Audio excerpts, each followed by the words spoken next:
Hey, couple hundred on the seafood dinner for lunch. Normally do the veggies, but fuck it, we only dine once. Bob Marley's and raw papers, we don't do the blunts. Mackin' on swole, leaving for Donna Libby. You're locked in with Atlanta's hottest hip-hop station. The Hype 87.3. Holla! That's right, it is your girl, TampaMystic, and we are live right here in ATL on a rainy Saturday afternoon. Right here on the Hype 87.3. I heard we got Lake City, South Carolina checking in. What's going on, family? How you doing? Mr. Knight? Yeah, can't complain. Carolina in the building. Definitely. Yeah. Thank you for being here today. Give me some love first and foremost. Boom, appreciate you being here. Introduce yourself. Yeah, what's going on with it? It's the one and only Javyn Knight. Like you said, out of that Lake City, South Carolina. Came here to do my thing. Got a few performances, and we're going to do this interview. Let y'all get into who I am and find out a little bit about me today. First time really being on camera in front of people like this, but we're going to see how it turn out. I ain't tripping. I love it. Is Javyn Knight your government name or a portion of your government name? Not even close. Okay, where did the name come from? Okay, so Javyn was something that somebody I was dealing with at the time gave me. It was supposed to originally be a name for a child of mine that didn't come to fruition. So, and then I found out it meant something along the lines of like lighthearted or like light bearer or something. Yeah. Or someone that brings light to a situation. So I kept that, and I kept the knight part because, well, a knight, like I guess the position of a knight, if you was to think about like in a chess game, yeah, it's not royalty, but it's not a peasant either, right? It don't really fit anywhere. And what it does is it protects the people around it, even at the sacrifice, even at the cost of his own comfort and his own self. Yeah. And that represents me. So I took the Javyn and put it with the night. Now we got the light and the dark, the day and the night, the light and the night, Javyn Knight, and that represents the duality of man, the X and Y chromosome being, masculine and feminine. Yeah. So light and dark, sun and moon. That's all, it all ties together for me. I love it. Are you spiritual? I hate to use that word because it done become so, I guess, corny and overused, but yeah, I am definitely. Okay, we'll leave it right there. I don't be diving too deep into that because it would go down a whole rabbit hole with that. Yeah, we be talking all day. You start talking to me. Anybody know me? All day with that. Absolutely, me too. Absolutely, 100%. So you rep Lake City, South Carolina. Yes, For people indeed. that don't know where that is on the map, like what major city in South Carolina is it closest to? I don't know if it's major, but it's major to us. Florence. Okay, yeah, 30 most minutes definitely. from Florence, yeah. What is the music scene out there in your area right now for artists like yourself on the rise? I know of a few people that's doing their thing. They're more in a different style of, in a more, I guess, modernized or acceptable mainstream type style than myself. But that's not to disparage them. Like, they doing their thing. Everybody doing their thing out there. It's a poppin' music scene, and we working on being seen because it's hard in between. You stuck in between Georgia and North Carolina. Then you got Alabama on the other side. It's almost like the industry kind of look over Carolina. Yeah. But at the same time, we got to find our own sound too. Absolutely. So it's kind of on us, and we working on that. What do you feel like you can personally do to change the narrative to bring some more light to your city on the artists that are out there? I feel like what I'm doing right now. Yeah. Because I know, not to be cocky, but it is what it is. I'm not like a lot of people. And I feel like I'm great at what I do. So me doing what I do, the best way I can do it is the best way I can provide any type of change, whether it be for the city or for people in general. Yeah. Because like they say, you can only you can be you. So anything else you're trying to do outside of that, you're lying to yourself, and you ain't gonna get the results that you want. That is facts. We have to stay consistent at what we do in order to see the results. What do you feel like are a couple of your strong qualities that do make you stand out from other artists out there? I believe it's the way I think. Yeah. And some of the unique experiences that I've had that other folks may have not had, and perspectives and places I've been that other folks may not have been. Like, if you stay in a certain type of area, you kind of prone to a certain type of thinking over time, right? So even if you don't want to, you become, if not a product of your environment, at least influenced by your environment. Absolutely. So me, I never really, anybody that went to school with me will tell you, like, my people, I'm in school 2-3 months, and then I'm going to another school, or I'm kicked out of school, I'm going to another state. So I done lived in suburbs, I done lived in trailer parks, I done lived in the hood, I done lived outside. I had different influences. It wasn't consistently the same thing to the point where it would condition me to think that my neighborhood was exactly what the world is. Do you feel like you appreciate where you're at much more because you've endured and been through so many different things? Definitely. I mean, I'm just coming into a point where I'm able to appreciate that, because for a while it makes you feel like a loner, like you in no man's land, like you ain't got no roots nowhere. Yeah. So it can kind of be weird. Absolutely. And I feel like, especially for men, men, no shade, but men have pride. You know what I'm saying? Definitely. And it's like, one thing I've learned about just being in relationships, and I have a son, is that if things aren't all the way where you want them to be, it can be difficult for you, because men are, they want to be providers, they want to be leaders, but I love the fact that you persevered and pushed through all that, and look at you now. You know what I'm saying? Like, that says a lot about your character and who you are. Definitely. I agree. Absolutely, 100%. So you've been doing music for a long time, before 2017, because 2017 was about the time when you started professionally doing it. Am I correct on that? Yeah. But before that, was it always an interest for you? Yeah, I mean, less an interest and more something I had to do. Like, Yeah. it's just always been around me. Like, growing up in church, like, my people raised me in church from a young age. So my mama was a praise dancer, and she was singing and all that. And I wanted to, but I couldn't sing. So, I was always around music. And then when I did, I guess, get away from the church scene, the people that I was influenced by, like, I'm like 5'6", and they riding around, playing Get Rich or Die Trying. I haven't heard this stuff. So it was like, all I heard was church music at that point. So I started hearing this, and I'm locked in. Like, it woke something up in me. And then I started hearing Pac, and Wayne really made me start wanting to put a pen game together, because before I was a passive listener. And then I heard Wayne, and I didn't get what his hype was. And people started to explain to me his metaphors and all that. And I'm like, damn, he said all that? Yeah. Like, it made me want to do it. And that's when it really got started. I was around like 13, 14 then. Is there a particular Wayne record that just changed your outlook and your thought process on how you put your music together? I think that would probably be, the whole mixtape run, specifically Dedication. I'm Not a Human Being. But if I had to pick a song, it'd probably be Hustler Music, and the song that turned me on was what was it? How I forget this? The one with Gucci Mane. Steady Mobbing. That's the one. That's the song that kind of turned me on to Wayne. And dude was pointing out the bars and stuff. I didn't get the hype. It just sounded like he was, that's what did it. So it was Hustler Music and Steady Mobbing that did it for me. When you draw inspiration from artists like Wayne, we'll say, not that you try to sound like them, but do you pull that inspiration, and can we hear that within your own music? Well, shit, in the beginning, I did try to sound like him exactly. Like, I was trying to be, everybody could hear it. Your favorite rapper, Lil Wayne. Like, everybody knew.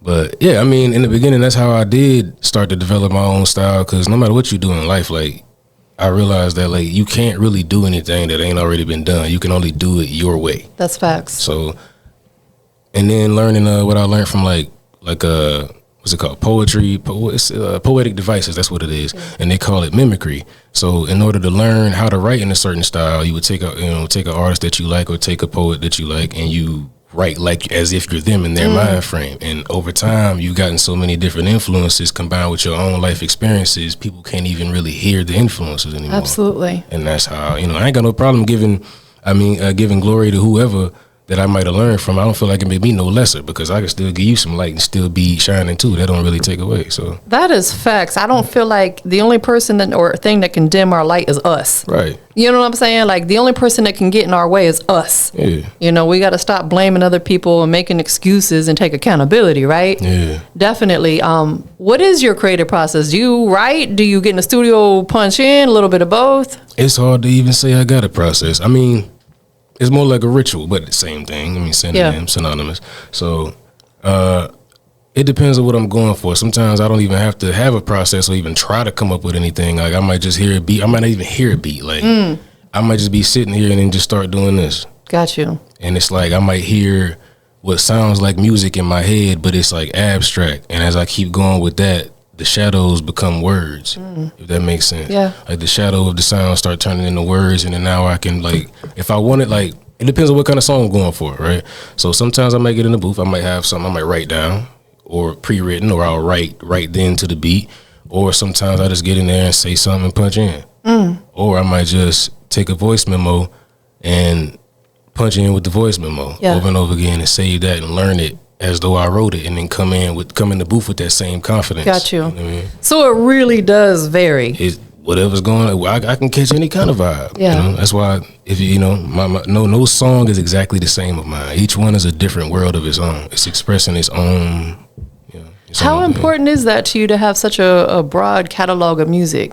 I have to, because I'm a broad-minded person. Yeah. It can't be one track. It can't be one track minded. That wouldn't reflect me. Understood. Do you want to dive into either you recording other genres or collaborating with artists from other genres? And if so, which genres? Of course. I mean, I don't know how I would do it, but I like a lot of rock. You know, Okay. I like a lot of rock, and Yeah. not even some hard rock. Like I probably would want to collab with Korn at some point. I probably want to collab with Oasis. I probably want to get specifically JD from Korn or something for sure. That would be dope. Yeah, that's crazy. And I feel like doing that's going to open you up to a broader audience. That's the goal, right? Yeah, of course. Well, I mean, that's part of the goal, but at the same time, I just do this because it's what I do. Like, if I don't make $1, I don't get another follow from this shit, I'm going to do it. So, I mean, that comes with it, and I appreciate that, but that ain't the motivation. So it's truly your purpose. It's a passion for you. I ain't got a choice. Let's talk about that a little bit because I feel like we all have a gift. Some people have multiple gifts. Music is a gift for you, and I'm sure you have other things that you're great at as well. Why do you think God called you to do music? Like, what do you feel like your purpose is you're fulfilling through doing music? Well, I mean, the overall purpose, music is a vehicle to get me where I want to go. Like, at one point, I thought music was the purpose. Now, I know that it's not. It's a big piece of the puzzle, but it's not the grand thing. I always been a person that wanted to help folks, and I know everybody says that, but it just was deep rooted in me. Even when I couldn't help myself, I wanted to do for other people. Even in a time when I was younger, when I wouldn't defend myself, if I saw you bothering somebody else, it pissed me off. I want to defend them. Yes. I don't know why, but that's always been me. So I'm at a stage now where I'm looking at all the things I went through, all the things I did wrong. They're something to learn from, right? So how I'm trying to learn from them is seeing what part of it hurt me. Yeah. Because if I can figure out what hurt me, I can figure out why it hurt me. You know what I'm saying? Like, you can't get an answer on the door you're knocking on if ain't nobody behind that door. So it wouldn't have made me feel that way if it wasn't something in me connected to that negative feeling. So once I conquer that and I understand that, I'm not the only person. We because of social media and our phones and all this shit, we get stuck in the mind like we the most important shit ever. Yes. What we see and what we think is it. And it's not. There's a world of people out there that feel like you, that's going through what you're going through. It's bigger than us. Right. And that's why you're going through it. Man. It's not just for you to keep and store that shit up. What do you feel like was it that changed your mindset? Because it sounds like you maybe went from one end of the spectrum to another in a positive way. And what, I mean, like you were saying that, early, before there are times where you think about like, it's my way or the highway, basically. Like, you know what I'm saying? But now you have a more broad way of thinking, like you see the bigger picture. What changed you? I'm starting to understand what it is to trust. It makes sense to, this world existed. Everything that's in existence was here before I, as I know myself, the ego me was here. Yes. Right? So before I had this body, all of this shit was here. And when I no longer have it, it's going to be here. It's already a plan in place. I didn't create this body. I didn't put this soul in this body. So no matter how much I try to, I can only do but so much. I'm really getting in the way with this ego, with this false intelligence, trying to make my life go a certain way. Yes. Set the plan, set the intention, know what it is you want, and know that God live within you, and thus you are one with Him when acting with your higher self. Yeah. You can't get in God's way, so you gonna get what you want. That's right. Absolutely. Like we were saying earlier, like the only people that can get in your way is yourself. And oftentimes people do that. They get in their own head and then they block their blessings. I've been an overthinker my whole life, and that's something I'm working on. I still struggle with that sometimes.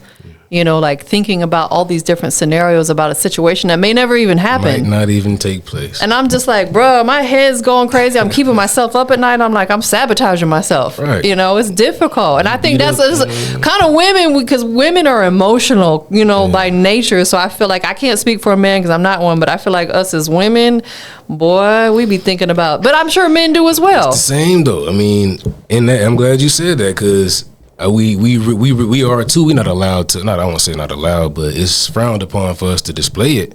But we really feel the same way. I mean, I know a lot of people probably gonna see this and deny it, but like you say, like, women are emotional, right?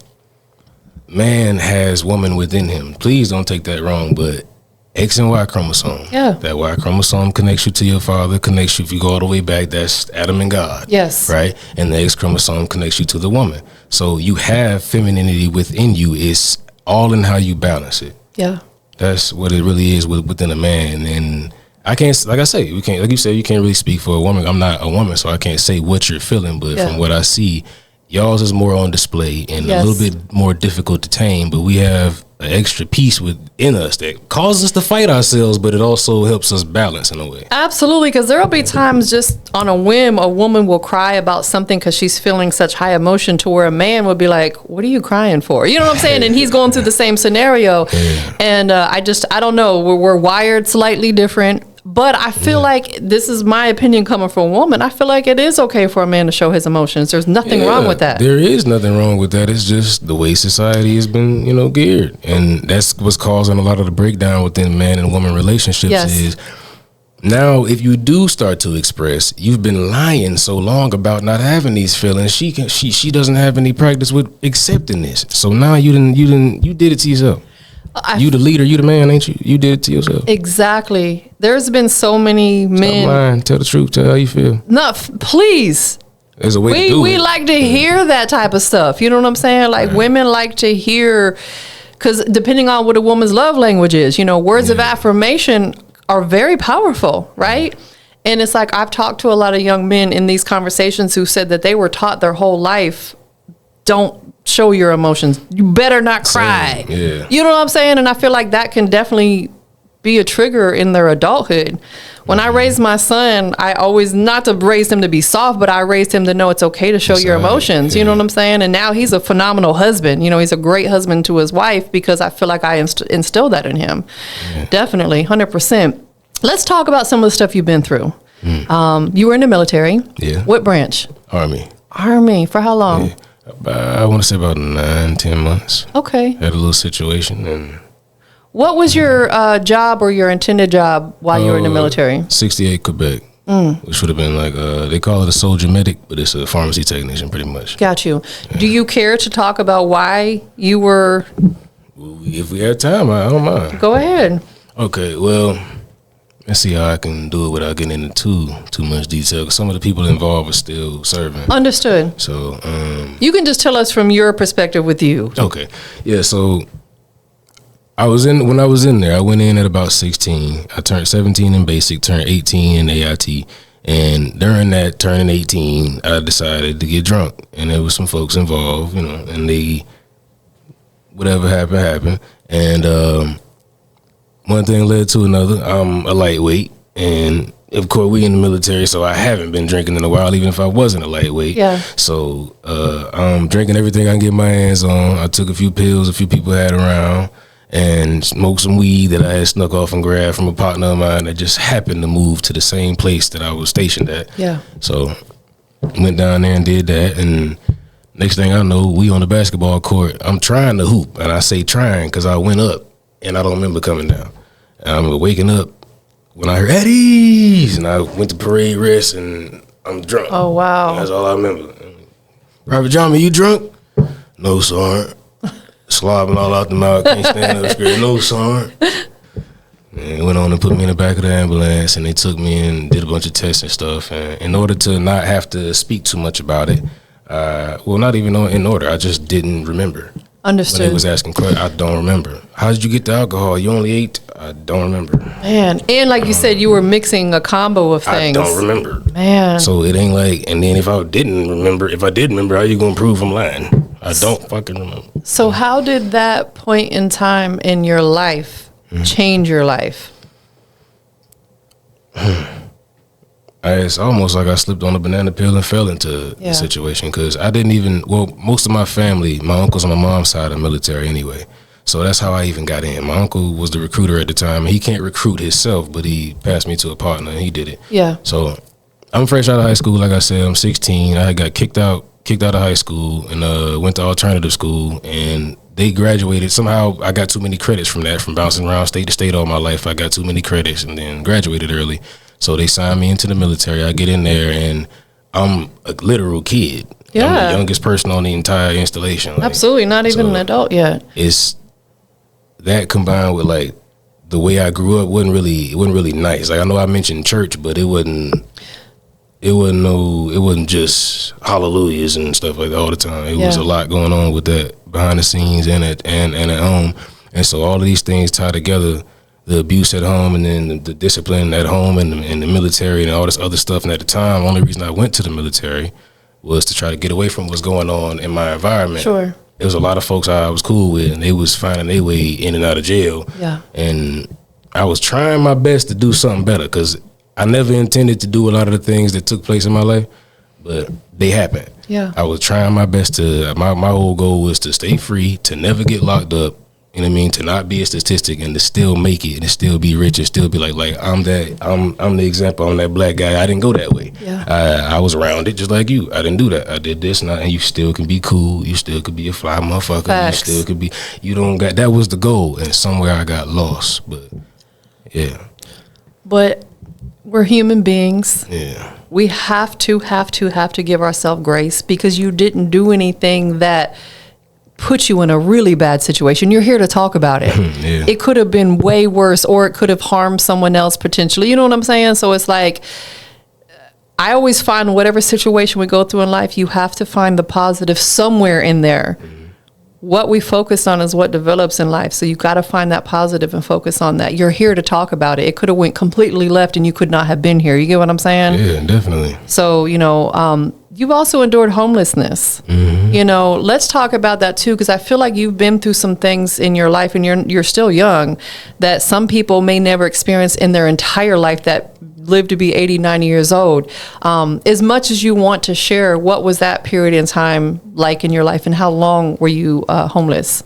A good few months, and it wasn't the kind of homeless like couch hopping homeless. It's like it's wintertime, hard freeze, ice on the ground. I'm sleep on the ground, like in public, people pointing, laughing, got their phone out, like that. It was that, and it wasn't like, as it sounded, it wasn't fun. Like, there's nowhere for you to be. Like I'm literally walking 24/7 because there's nowhere to be. And if I be somewhere, I'm homeless, and I look homeless at the time. Like I'm young, but I'm dirty as hell. Yeah, eyes bloodshot, and I'm wearing all my clothes because I can't put them nowhere. I put down my basket and somebody stole all my shit out my, so I'm bad right now. I'm living bad. And it just, it taught me, as cold as and cynical as it might sound, it taught me nobody don't really give a fuck. And and they don't have to, because it's your life and you did this. Yes. Like, what really, just one example of that while I was homeless is this guy. I'm sleeping up under this, it's like I thought it was an abandoned 18-wheeler trailer. So I'm sleeping up under there. There's this couch under there, and it's turned over. So I'm on the other side of it, hoping nobody don't see me. And I'm kind of like, I'm just, trying to stay warm, trying to sleep here, trying, to get a little energy so I can go back to walking, to find something to do, get something to eat. So, and then I hear this guy coming up, and it's two voices. And then I peek over the couch, and it's this dude. It's two dudes and a dog is kind of like approaching me, but they don't know that I'm there, and I can tell. So he reached down to grab the pot that I had. It's my little pot I kept with me, like from when I left home. Like I kept the pot with me so I can go somewhere. I had stole me a little hot plate, and I go to the baseball stadium and go up in the announcer's booth and plug my hot plate in and cook me some noodles out of the stove. And that's how I was living at the time. So he go to grab my pot, and I'm like, yo, that's my pot. And he like jumped back. He's scared. He wasn't expecting nobody to be up under there. And then I come out from under there. I wasn't being hostile or nothing. Like I come out, just let him know, like, hey, that's mine. Thinking he'd be like, okay, cool, and walk away. Like, but none of that. This man get the most sinister look I ever seen on a person's face. And he just started like smiling, and he pulled his blade out.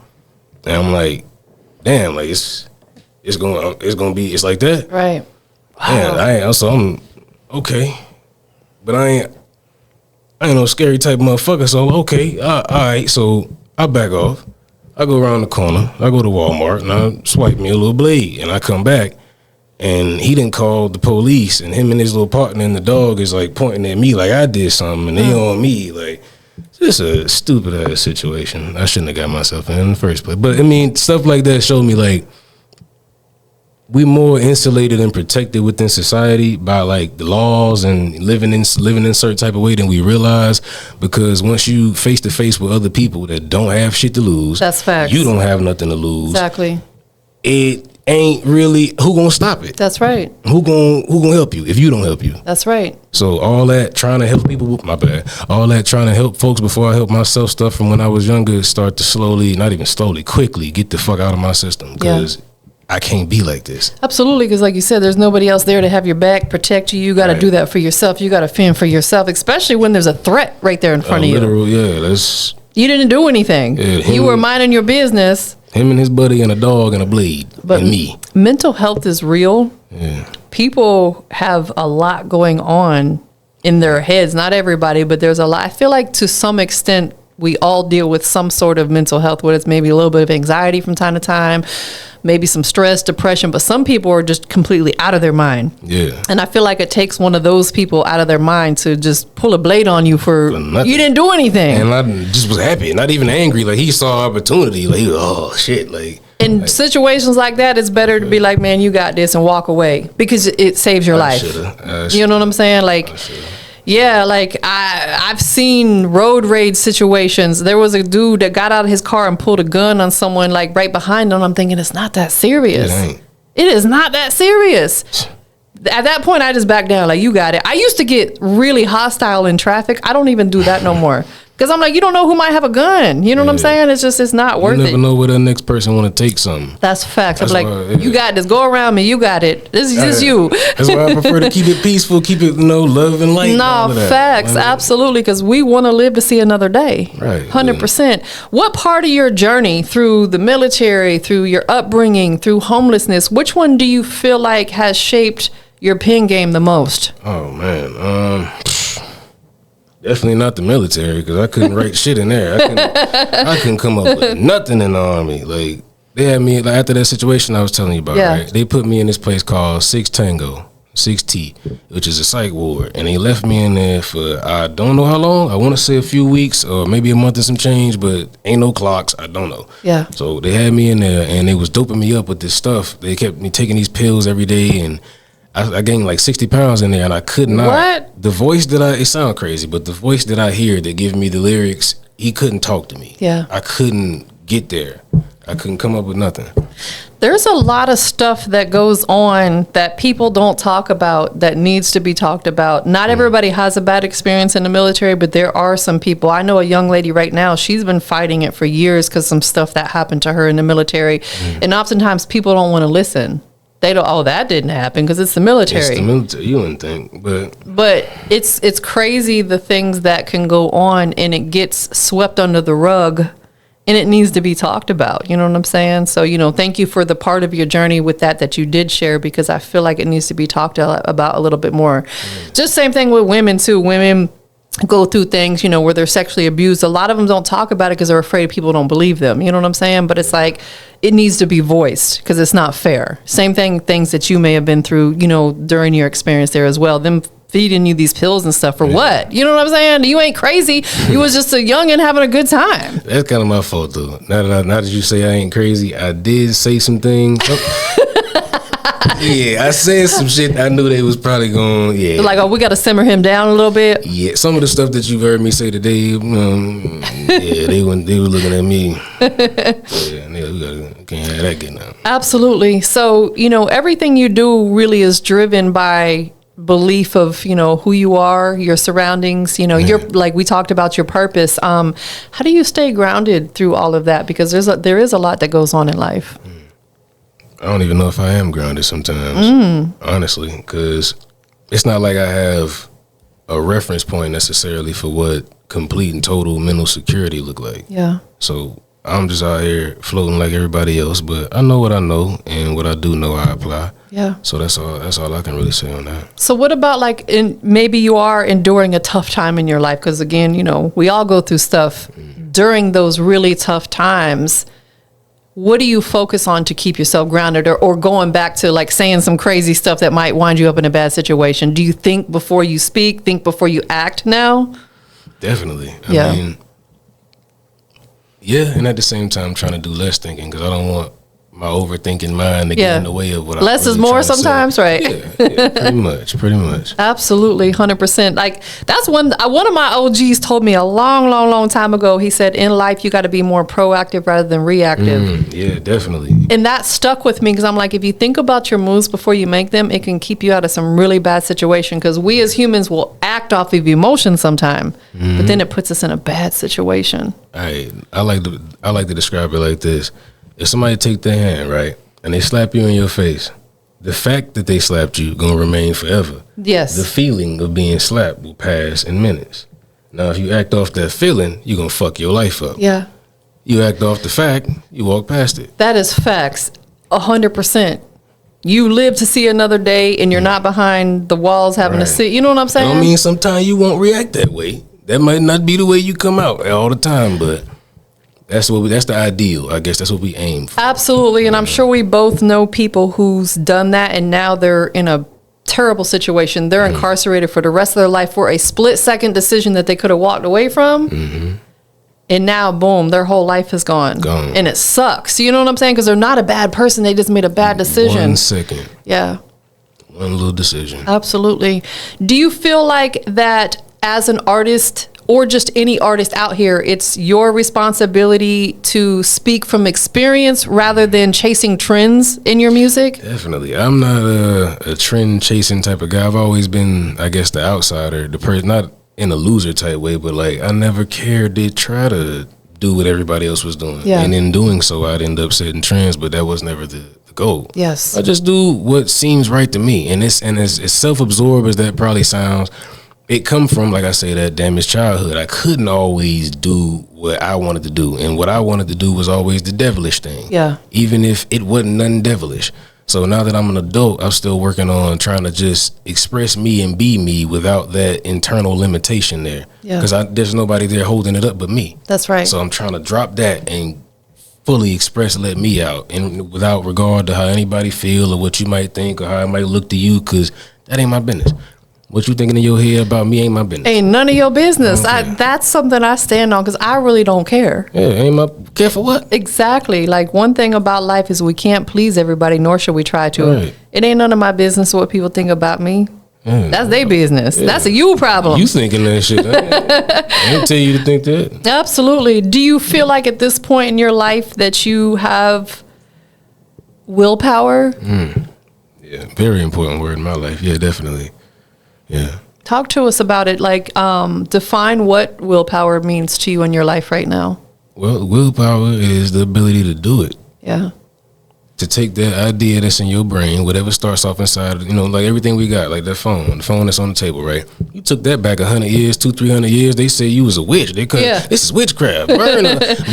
But today, everybody got a phone. And you're a weirdo if you don't. Right. So once upon a time, this didn't exist. Somebody had an idea for one of these. Yes. And then they took that idea and put it with work, because faith without works is dead, right? And they took it out of spiritual form and manifested it into the physical through their work by belief. But to do that, you had to exercise the potential you got laying in your heart, which is to make decisions. Yes. To exercise your power, your willpower, the ability to get your ass up and actually do what it is you want to see in the world. Man. That's all it is. That's deep. I love that. That's all it is. Absolutely. Let's talk about some of your accolades, okay? So you hit 20K plus on Sinatra Flow. Yeah. How do you feel like, or what do you feel like it was about that particular record that broke through so heavy? I think it was just the raw emotion in it, because that time period when I was homeless before, that I wrote that during then. So that's all I had to do, and it's all I felt at the time. And man, like it's a story pretty much. Yeah. It's a story of a relationship, both with self and metaphor and with a person in real life, that didn't go the way that I wanted to. Yeah. And reason why I called it Sinatra Flow, the ending line was, hoes change mans like dollars change hands. It's cop and blow, just like the summer wind. It's that Sinatra flow. Pretty much, people come and go. You know what I mean? Just like the wind come and go. Yeah. And Frank Sinatra got a song called Summer Wind. That's why I said, hoes change mans like dollars change hands. It's cop and blow. Cop and blow like get rid of, like you lose people. The But metaphors also is blow crazy. Just like the summer wind, like Frank Sinatra. Yeah, it's in this layered, man. It's in there. That is dope though, because I feel like with some people it's gonna go right over their head. That's the point. I try to make it so that if you're a lyric person, if you want to hear lyrics in my songs, you can't miss them. But if you just want to groove, you can. They're groove. gonna still feel it, but they may not You might completely not understand catch it. but- Understood. Right. I love that though, because you really put a lot of thought into your music. Yeah. Is that one of your most personal records that you wrote? Would you say? Definitely. Yeah. I didn't even expect it to. I didn't really do much push with that song. I didn't expect it to go far. And I had people I hadn't spoken to in years, like, hey, people that don't even interact with me on the internet or nothing. They were like, hey, that's Sinatra Flow, bro. Like, damn. That's the like- one. And I hadn't even had a video at the time. So I'm like, damn, y'all really, okay. Like, it was just right. I had to get it out to me. And I feel like that lets you know that by just speaking your truth and Right. pouring your emotions into your music, that's what a lot of people want because they're going to relate to it. They're going to resonate, man. I felt that. I've Yeah. been through that or I'm going through that. Let's talk about Delayed But Not Denied. That title hits. That title hits. Like, what would you say some of your personal truths that you poured into the creation of the album? The title itself. Yeah. Everything about it, it feels like, I know it may not yet, I won't say may not be, but may not yet be a big thing to people. Yeah. But when they find it, I feel like it'll become as big to them as it is to me. Because for a long time, it always felt like everything I did, it just wasn't working. It wasn't the right thing. I'm the bad guy, even when I'm doing my best, even when I'm doing what I believe to be righteous. Everything I do is wrong. And I finally get to a point where I feel confident in me. Like, in nothing else. I done the work. I know what I can and can't do. I know what I'm playing about, which is nothing, but I'm not, you know what I'm saying? Yeah. Delayed but not denied. It took a long time to get here, but I'm here, and I know there's more to come. But I'm also cool with where I'm at, because it's like, you know, if you've been in hell all your life, you might not even want to dream about heaven because earth is enough. Absolutely. If that makes sense. Yes. And this is your journey. Yeah. So it's like comparison is the thief of joy. Yeah. So if you're comparing your journey to someone else because yours is a little more delayed than theirs, that steals all your joy away. So like you said, delayed but not denied. That is so deep. I love that. Have you made a song with that title as well? Actually, I have. Okay. Yeah. I'll say you got to use that more than once. Yeah, I plan to. There's a part 2 on the way. I'm actually working on that now. 100%. Let's talk about this record called Folly Beach. What's the story behind that one? Oh, it's pretty much exactly what's in the lyrics, you know, damn near word for word. Because as I was living through that, you know what I mean, went out with my wife, you know what I mean, a while back, we went to Folly Beach. Yeah. And as I was going, as I'm always doing, I'm always taking notes, like mental notes or even literal notes. And on this trip, I took literal notes. It was like, if I showed you my notepad, it's like an itinerary for what we did today. It's word for word what it is. So Yeah. it kills me when people tell me I'm capping. You ain't really like, all right, you know. We ain't got nothing to prove. All right, you think that. But that is really dope because I feel like it's good to document things because just on a quick whim, we could forget something. Yeah, I do. Try to remember what you was wearing at 3 p.m. last Wednesday. I bet you can't tell me because I sure can't tell you. You know what I'm saying? I can't barely remember what I ate yesterday, let alone, you know what I'm saying? So you have to document those things. And I think that's dope that when you guys move around, do certain things that you're documenting because it's a reference. You can go back and reference it and then pour it into your music. And you never know what the people might want to see. That's absolutely right. Do you ever do like stencils, like maybe a voice memo on your phone? Like if you hear a certain melody or cadence in your all head? the time. All the time. I make good use of them voice notes. I know that's right. Because that's another thing that you could lose. Like if you're hearing a certain melody or something in your head, tomorrow you'll be like, dang, what was it? I can't remember. And it ain't even like you lost it. If you don't use it, God gonna give it to somebody else. You gonna hear it on the radio. That was just think. And you should have used it. Absolutely. You should have used it. Right now where you are, because you've been through a lot. I'm proud of you. You've literally endured a lot and you're here to talk about it. So that's something to be proud of. How would you define success in your life right now? Damn, that's a great question. Because, like you said, comparison is a thief of joy. So if I'm looking at somebody else for what success is, I might not feel like I'm doing nothing. But I know where I came from and I know where I'm going. So I feel like I am succeeding. I love it. Once upon a time, and that kind of sounds cliche, but once upon I did not like me. Just as much as I felt the world hated me, I hated me just that same amount. Yeah. And I don't feel that way no more. So that's the success to me, because your reality is based off how you feel. You move how you feel. So now that I feel like something, I can move like something, regardless of your validation or not, regardless of you think I'm something or not. I feel like the shit. And I'm gonna move like it, whether you like it or not. I love that definition of success, because it's so much bigger and deeper than, oh, I got $1 million in my bank account. Man, paper, that shit could be gone tomorrow. That's paper. That shit could burn up in a house fire. It's materialistic. To me, it's so much deeper. Yeah. So that was a great answer. Definitely, 100%. What are a couple big goals that you're manifesting right now that we can see you doing in the next few months? Bringing together all my different my different talents and attributes, pretty much. Like I'm working on a channel, I'm building a channel called Intuitive Instinct, and it's where all the spiritual stuff that you hear me talk about. Yeah. There's been people that have asked to see more. I know people that you probably might look, nobody trying to hear you talk, but there's actually people that get in my DMs or people that have my phone number like, hey, when you said that, what did you mean? Because I heard that, but I ain't really, and I have the answer. Yeah. So why not give the people the answer? It's things like that. I think that is so important and so dope, because it's like knowledge is power.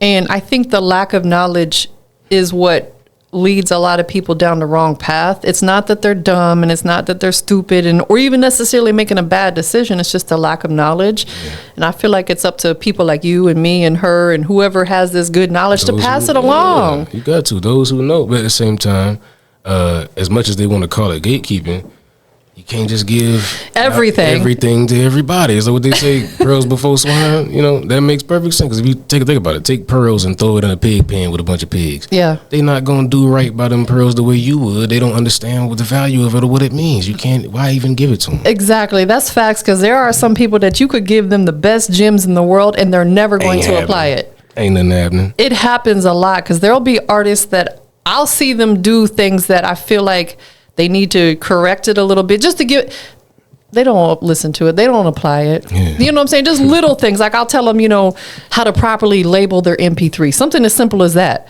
They'll still send it out the wrong way. Because I'm like, bruh, so like you said, some things you just got to leave it where it's at. Some people you got to leave them where they're at. They don't understand why. They don't understand why what you're telling them is valuable. And it may not even be that they might be stupid, like you said, or nothing like that. They just don't get why I should do that. They think you're just trying to tell them what to do. Exactly. And some people don't like that. They don't like to be told what to do. Right. So we're going to get into the record called Folly Beach and check it out. And then we're going to go over here and get these performances popping. Before we do that, where can people follow you on your socials? Instagram at one Javyn Knight. That's ONEJAVYNKNIGHT_ And that's really my main social. And YouTube, same, ONEJAVYNKNIGHT. Or just type in Javyn Knight. You can Google Javyn Knight, go to JavynKnight.com, and you'll see everything you need to see there. Absolutely. Who do you want to give thanks to for just loving you and supporting you and sticking by you through your journey? My wife. I could tell quickly. Yeah, I know that's right. Of course. I love that. Of course. And then a few family members, but, not too many. Absolutely. And yourself, too. I don't know how you knew I was going there. Because you deserve that. That's me, too. You deserve that, because you've really are a walking testimony of I have overcome, and that's something to be proud of. Yeah. That's something to be really, really proud of. So I feel like, go ahead and pat yourself on the back on camera. Let them see that. Boom. Pat yourself on the back one time. That's what I'm talking about. Anything else that you want to let the people know about before we check out the record? Before we check out that Folly Beach? Yeah. Hey, man. Understand that you can't listen to my music with the ears you listen to everybody else's too. Go ahead and tune out everything you think you about to hear, and just be cool and open your heart, open your mind, and just vibe, baby. You ain't gotta do all that extra shit. Just chill and vibe. Well, give us the official introduction to the record.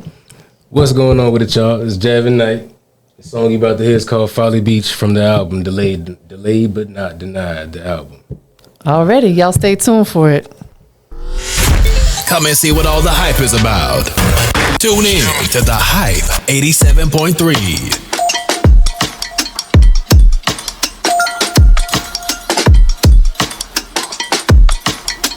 Check it out. Hey, couple hundred on the seafood dinner for lunch. Normally do the veggies, but fuck it, we only dine once.